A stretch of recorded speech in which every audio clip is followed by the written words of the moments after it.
Thanks, Georgia. Well, staying with this story now, I'm joined by Roger Jones from the North West Rail Campaign. Roger, good evening. Thank you for joining us. Some very impressive numbers in there about cutting journey times. How pleased are you that those sorts of cuts in times could be coming to the West Coast rather than the East Coast? Oh, well, delighted, because if you're in the northwest of England, and especially in Greater Manchester, we've been fighting for this day for a long time.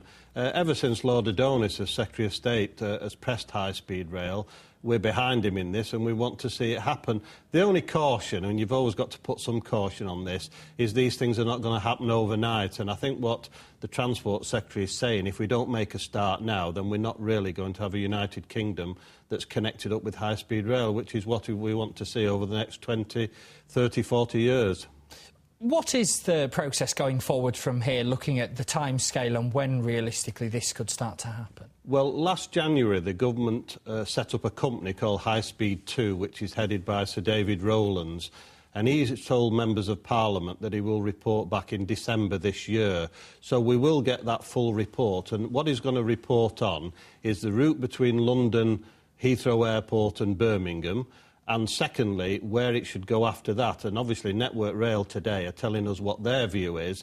And my guess is that Sir David Rowlands is more likely to agree with them, because at the end of the day, they're the experts on the rail network. So I would hope that when it gets to the House of Commons in December, that members of Parliament will say that we do agree with high-speed rail, we do want it to go from Birmingham, from London to Birmingham to Manchester, and then, of course, there will be still plenty of discussion as to how it goes from Manchester. Is it going to go via Leeds and then Newcastle and up to Scotland?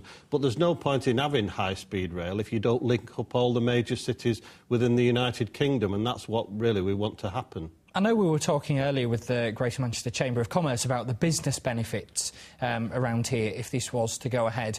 Obviously, there's far more than just business people who use the rail. What other benefits do you see for the North West? Well, there are, but what I would say to people, we're in a recession, and of course we're always talking about jobs that are available and the unemployed and so on.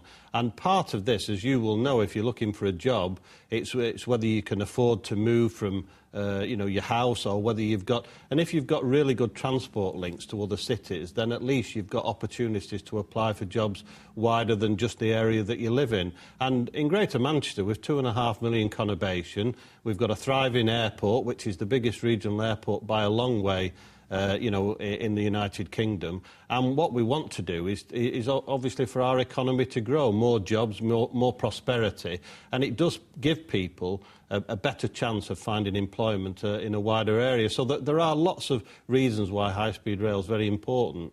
How realistic do you think it is that this will happen, and 10 years from now we'll have these super-fast trains coming through here?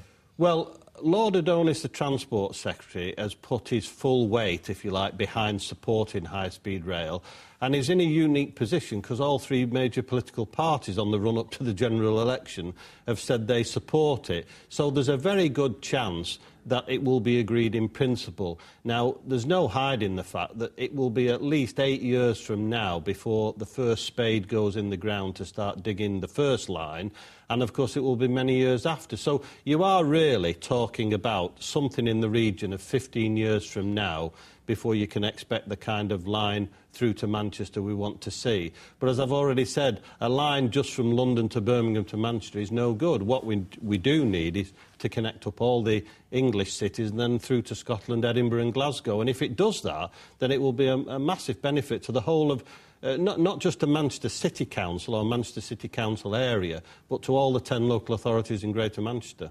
OK, Roger Jones from the North West Rail Campaign, thank you very much for joining us this evening.